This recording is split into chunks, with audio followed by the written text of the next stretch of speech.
So we're at my mom's funeral, at the funeral home, and my mom had uh, died in 2006, 2006. and we're in the funeral home, and my oldest nephew comes up to me and tells me that our oldest child, He was uh, 8 at the time. He said, "Do you know what your child is doing?" and I was like, no, what? Uh, and he's walking around the funeral home singing a tisket, a tasket, grandma's in a casket. All while he's collecting up. I think he was collecting up straws or something from the from the funeral home cafeteria. Keeping himself busy and Yes, occupied. and it was what was interesting too is he was a pallbearer member for that, Because and all the grandsons were, and and it despite was. him being so much younger than his I cousins. wish in a way I could have taken a picture of that in a way, and not people don't take pictures at funerals, but when he's having to stand with his hands over his head holding the casket because all the other pallbearers were older, but he still diligently did it for being a pallbearer for my mother.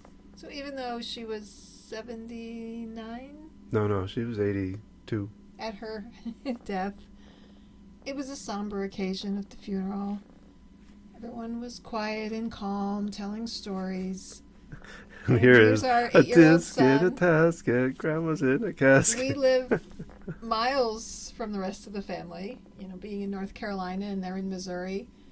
Don't see them all that often.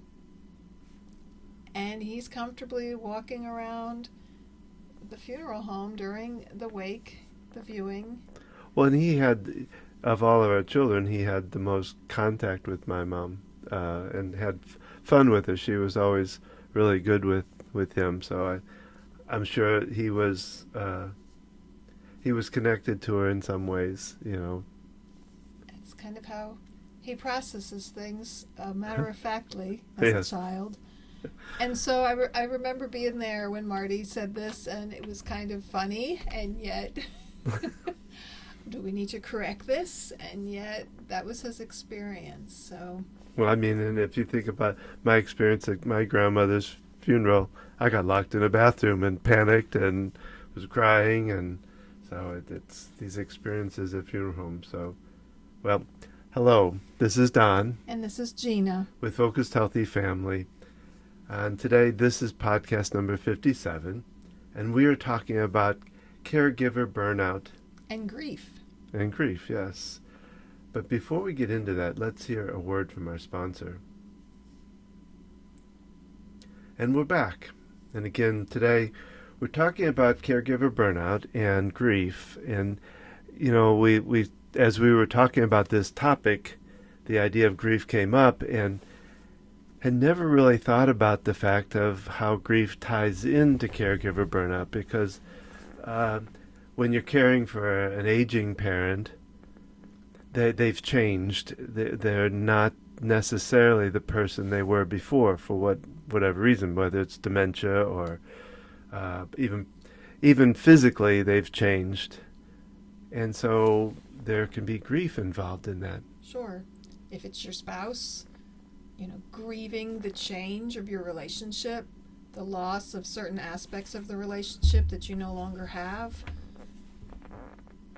If it's your parent, there's grief there too. I remember when my father was first diagnosed with Parkinson's 17 years ago, and he had very mild symptoms. And I found a blog where I was writing about this about 5 years after that fact, when he was still very highly functional, very minimal signs of dementia, if any. And yet, being an occupational therapist, I understand Parkinson's as a progressive illness, and I've seen many stages of it, including end stages and what it looks like. And at the time, a good friend, EFT mentor, Jan Luther, had written a book called Grief is mourning Mourning sickness. Yes. And it was like a little TV show clip or something, and she had me on as one of the participants talking about grief, and grief doesn't always mean that someone died. No, that's what. Yeah, I was just thinking that because I I had some time back somebody talked about grief within even like divorce. Um, Anytime there's a major change in your life, it can be you can have grief with it. A change in jobs because you've lost that life or that way of life, and now it's a new way of life. And with losing a person, it definitely changes your way of life. And so just for me, knowing things are going to change for my dad and anticipating the future, I remember as a kid, if my parents were driving, I had no worries and fears of car accidents and things. Yeah. You just blissfully trusted them. They were your parents. They knew what was best, and you felt calm and confident and comfortable around them. And so hearing this news and figuring out what that meant for his future and our future, and now, all these years later, seeing him have more struggles, Yeah. going in the hospital with pneumonia, and his dementia getting worse, and dealing with delusions and hallucinations and odd behavior and falling, and seeing how his life looks differently now than it did before, and all these changes in life, and looking at his relationship with my mother and those changes and helping her navigate these things. I knew things would unfold in some fashion when I look back on when he was first diagnosed, but how that looks in your personally in your life and day to day couldn't be predicted. And so there's a lot of grief in the loss there. When I have a conversation with my father now, it doesn't always make sense. Sometimes I can't even understand what he's saying, or his words can be heard but not Made sense of. Yeah, just what he's saying is not the context of it. Don't know where it's going. I get calls where he's worried about his safety. He has irrational fears that come about, side effects of the medication and of Parkinson's, and it adds challenges. And I share this knowing that he feels it's important to spread information about what Parkinson's does look like and to get help for other people. And I know he would want that. And so I've got my own grief experience. My father has the grief he's going through with his changes, and knowing that he's not the person he used to be and not able to do the things he could do before. One big topic is not being able to drive anymore, and we'll discuss that in more detail on another podcast. But the grief, the loss Loss of freedom. loss of independence. Yeah.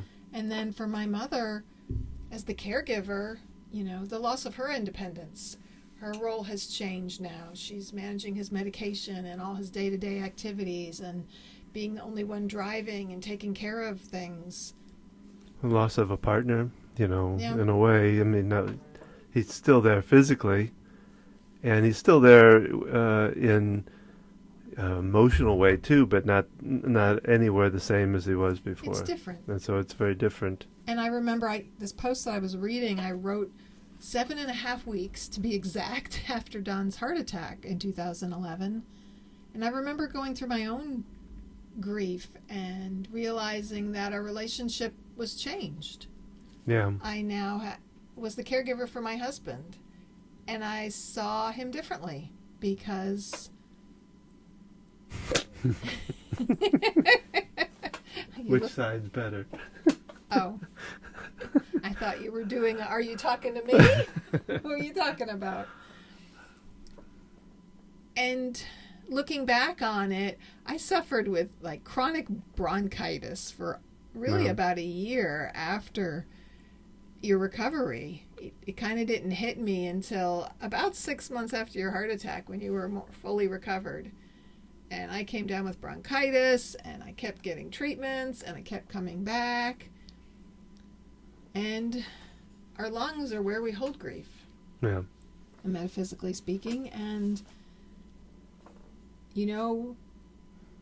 The anticipation was you survived the heart attack. You recovered. You thrived. You didn't have any permanent damage per se. Your heart has been changed, but you got back to functioning. And yet there were so many things that had happened in that time period. That it's not really back to same as, That there was a grief, there was a loss, there was a change. Yeah. I think about the saying with the pandemic, the new normal. Well, when there's any kind of change in your life, you're never going to get back to the way it was because it's only the way it is now.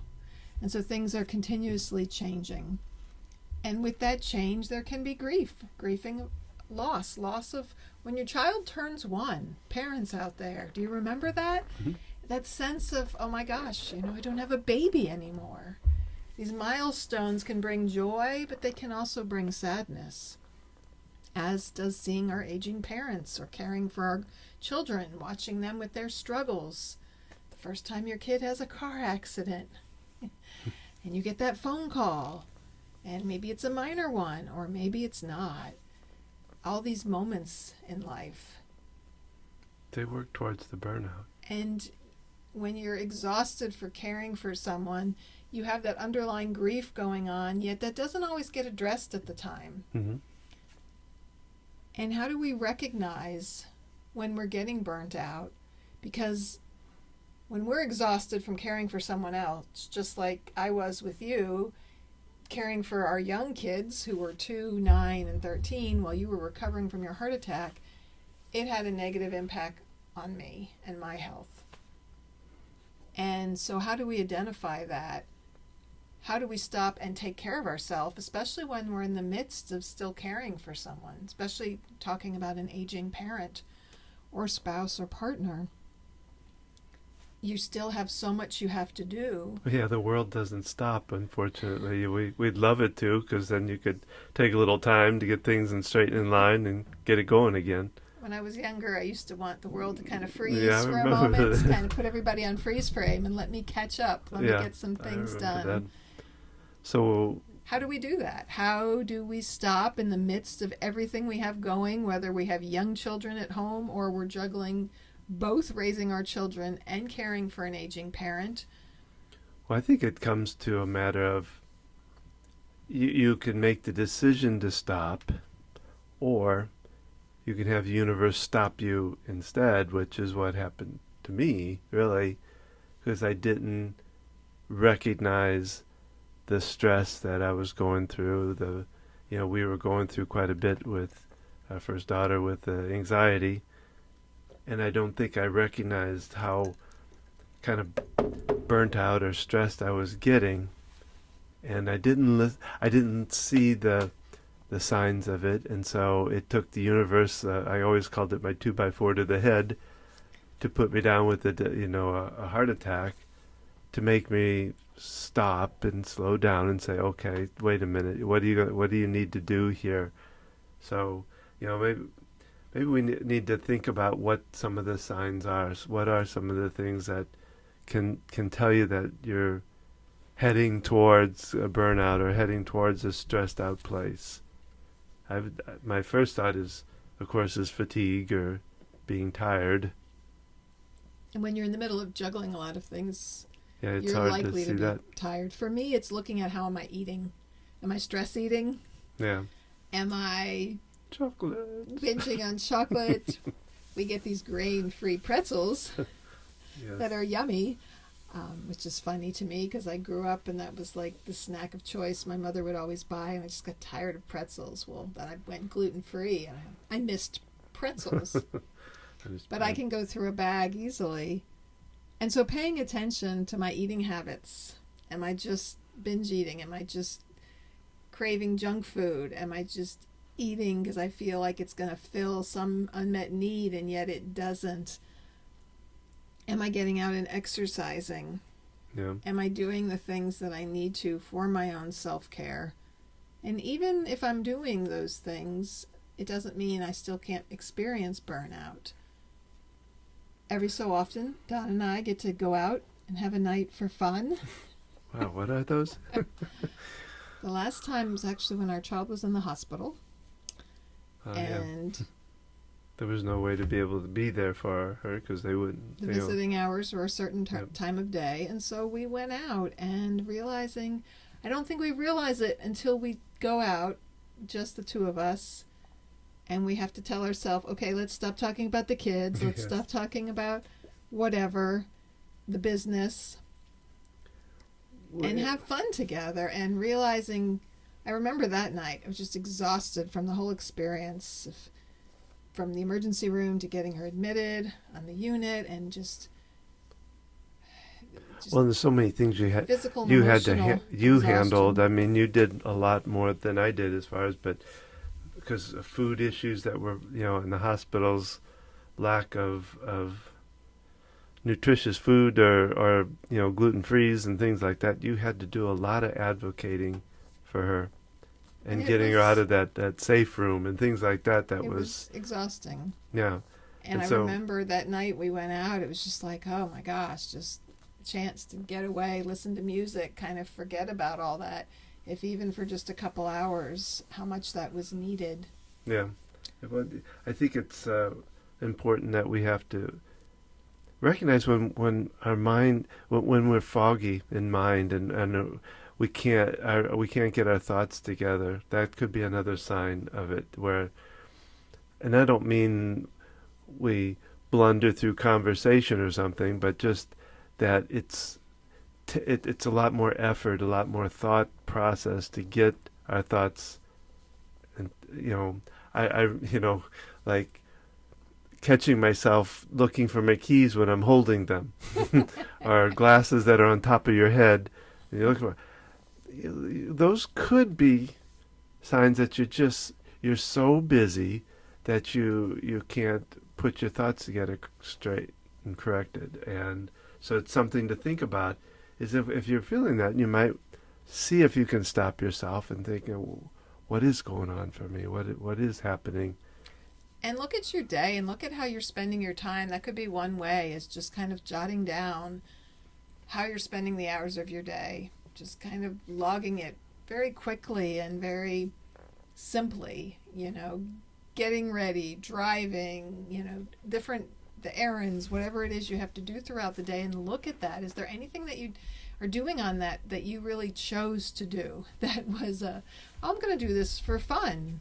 When's the last time I did something just because I wanted to, for my enjoyment? And even if you have a spouse or partner and you go out and do something, are you doing what they want to do?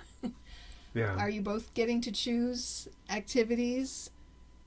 If you're like me and you're a people pleaser, you tend to easily give in to what the other people want to do. But looking at, what do I enjoy? Asking yourself those questions. What are my hobbies? Do you have any hobbies? Yeah. What can you do when you have an hour of time? I was thinking too, is that of listening to your spouse or people around you. They can see it sometimes better than you can. Not saying that it's always, you being able to tell me you look really fatigued, or you look exhausted, you look like you're having problems.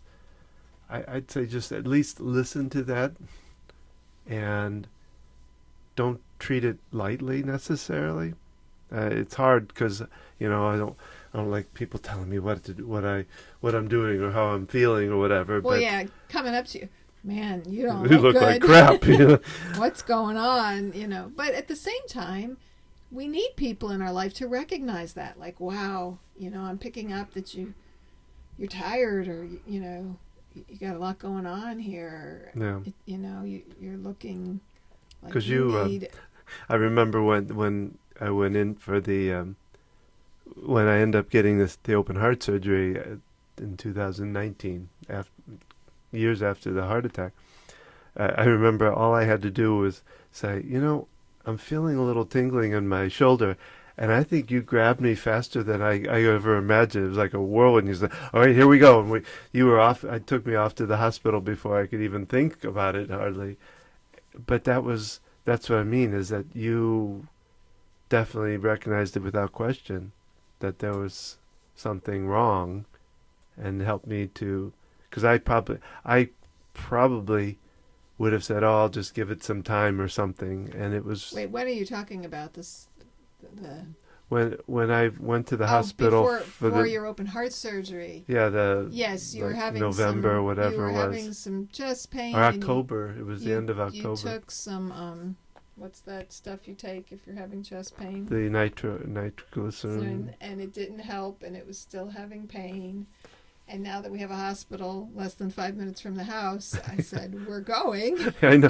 Well, like I said, it was just like I just said, "Well, I'm having some pain. I'm having some feelings," and you didn't even question it. You just said, "Okay, let's go to that. We're going to the hospital," you know. And um, so I guess my point is I'm tend to be stubborn, and I don't listen to what others say, and not to say that you have to listen to everybody, but sometimes it doesn't hurt to at least take it and think about it.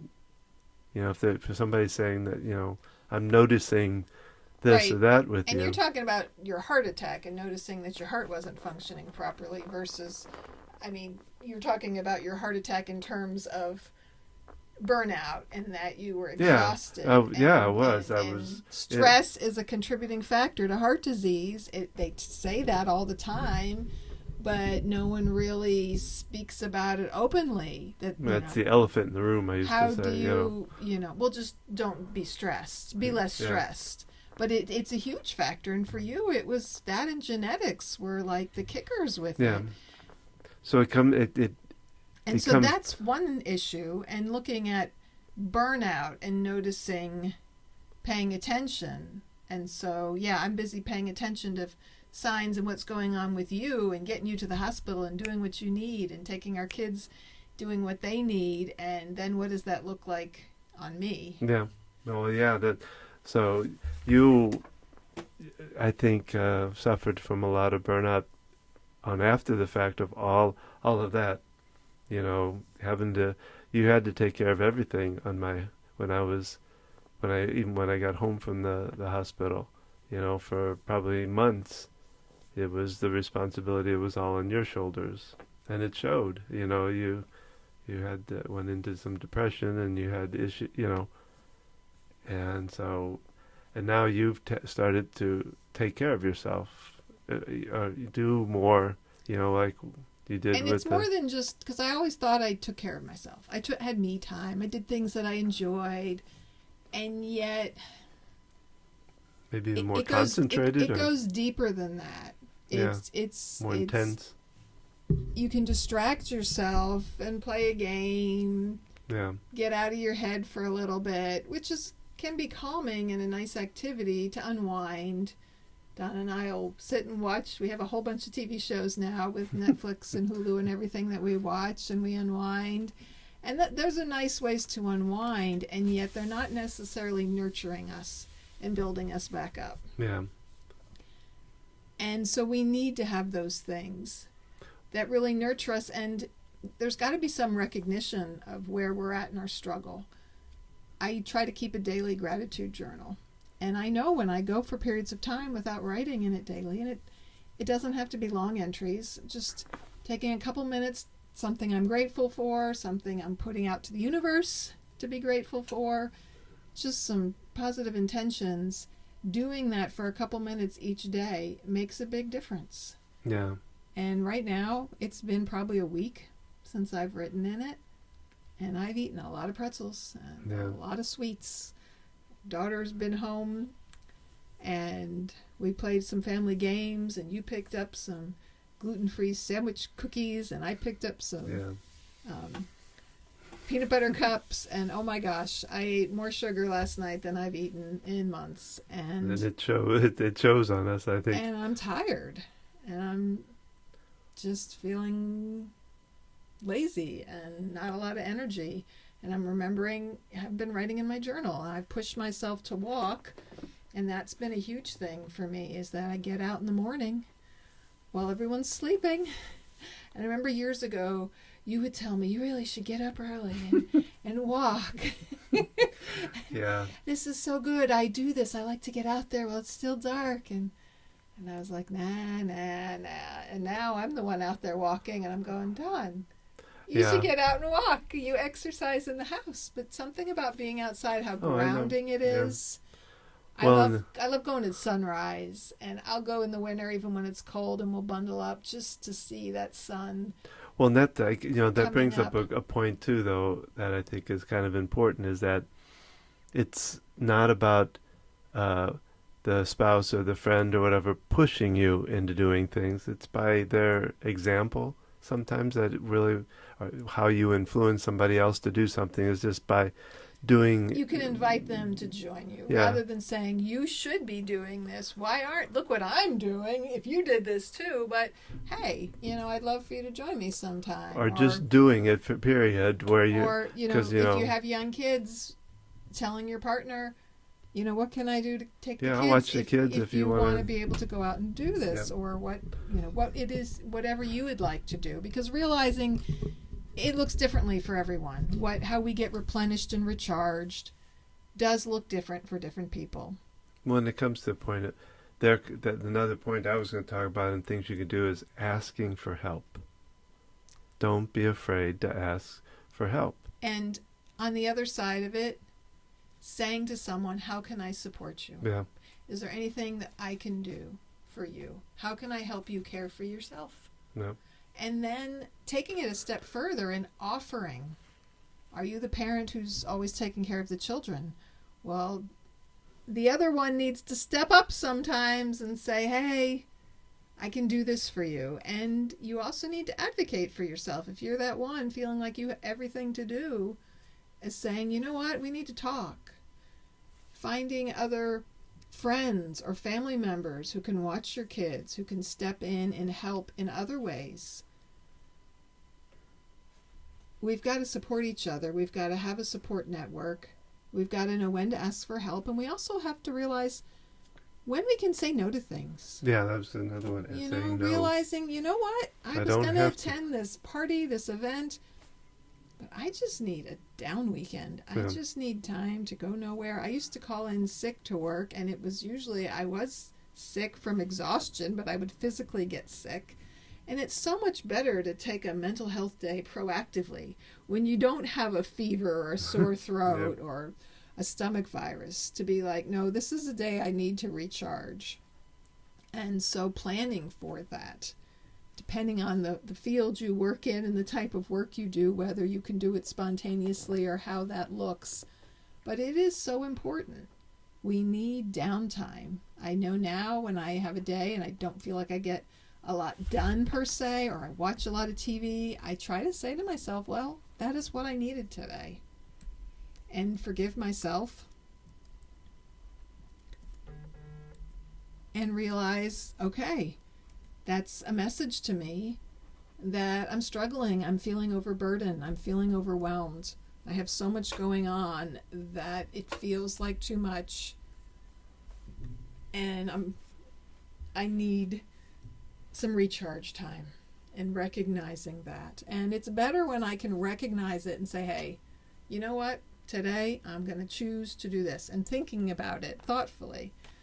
I'm going to get a bunch of fruit. I'm going to, thinking ahead of time rather than just pillaging through the cabinets and digging for that last piece of chocolate or that junk food that I don't normally eat, that thinking it's going to fulfill a need in me, and then eating all that just to discover it's not doing anything for me. But taking the time actively to have some downtime, and noticing your signs of what it looks like when you're getting stressed. Are you the type of person who feels like I got to get more work done and just dive into more work and spinning your wheels but not really getting anywhere? Are you like me? Do you start playing a game on your phone and just hours disappear? Or maybe you're on a social media, whatever you're doing on your phone or a laptop, and just using time up. So it's big about recognizing that you are stressing, recognizing that you are feeling some burnout. I think that's the beginning point of this, is becoming aware, whether it's through somebody else kind of helping you out to understand it, or just realizing it within yourself, that mindfulness of digging into your mind and paying attention to what you're saying about yourself, what you're doing, what your Sure. actions are. You bring up a good point. So not only looking at how I'm spending my time, which I think is a great activity to write down, literally how you're spending your time, but also, what are the things I'm saying to myself? What are the messages going on in my head? And just stopping and noticing it. The first step can be the noticing. You don't even feel like you need to correct it initially, but I'm going to notice the thoughts I have today. Start recognizing the words that you're saying. I just said, I should have done it differently. Or, why did you do that? Or, what are these thoughts that are going through my head? And by starting by seeing them and recognizing them before you can make a change and do things differently. And, we've talked about some different things like finding your hobby and asking for help, saying no. And then there's also, I'm going to do a little plug for EFT, for tapping. Yes. Because not only can it, this is one thing I don't think people realize, and I talk to my clients about, it can bring down anxiety rapidly immediately within the time that you're going through anxiety. But the bigger thing I've found since doing this, I've done it now just about every day since my heart attack. I feel like it helps to overall balance your life. Instead of what I used to go almost like a bad EKG of one day up, one day down, 1 hour up, 1 hour down. It really kind of minimizes both ends of that. Your highs aren't as high as they were, and your lows aren't as low as they were, and they're manageable. And so you have this flow of life versus a staticky, up and down, kind of spastic up and down kind of life. And so I think that's what I don't think people realize, that working on yourself, tapping, doing breathing, exercise, helps to, on a long run, balance you out. In our initial podcast, we did a whole section on self-care, and we can reference those in our notes, and different ways to care for yourself, and having a whole pile of tools that you can draw upon. And you need to learn these things when you can take the time so that you can access them when you need. And EFT has been awesome. Yeah. Goodness, I first learned that. Yeah, you were the one that got us. Abby was maybe 2, so 19 years ago. Yeah. And I went to all the workshops that Jan did and attended all the classes that I could. And just to grow this skill for myself and to use with the family, which we used with our kids. We used it through your heart attack. I remember when you had your heart attack, we were all in the living room and the medics came, and I told the kids, let's go sit on the stairs and start tapping. Yeah. And I remember afterwards thinking, how did I have the composure to do that? And I really feel that you were there in spirit, because I wasn't fully really there in body. Fully there in your body. That guided us Yeah. to the stairs to tap in a very stressful situation. Yeah. Yeah, traumatic situation, life or death. So having different tools. I've learned Reiki way back when my kids were little.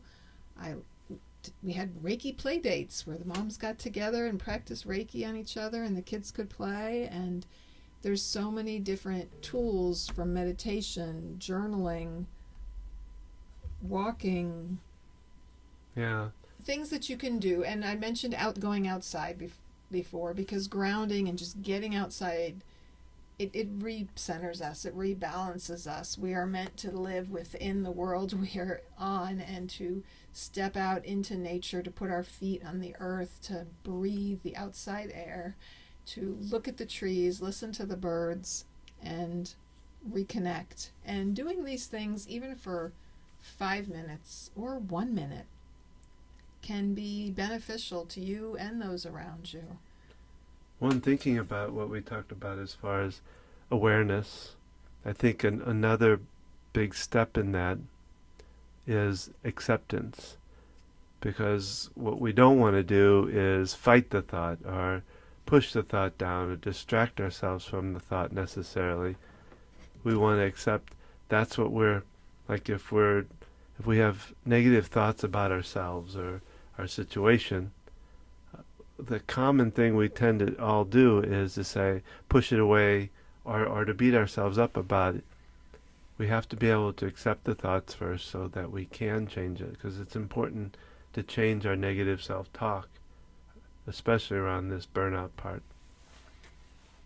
So we'd love to carry this conversation further. We'd love to hear from you and the struggles that you're having as we delve more into topics around caregiving for an aging loved one, what that looks like. We're going to be talking about resources, different living situations, ways to find in-home care and other caregiving sources. And as far as care, you might also want to check out our podcast with Rita Garnto about simple self-care, because she teaches you how to infiltrate care, your own self-care within the busy schedule that you have. And it's really taking a minute here and a minute there to do things that are stretching for your body, breathing in the middle of chaos. Yeah. I remember learning a meditation technique, and it talked about, anyone can sit in a quiet room where there's no distractions and try to quiet the mind, but what about when you've got toddlers running around? That's the person who can really sit there for 5 minutes and tune in for a few minutes despite what's going on around them. And the power of doing that with young kids is immeasurable, because they're going to see you taking that time, and they're going to want to know, what are you doing, Mom?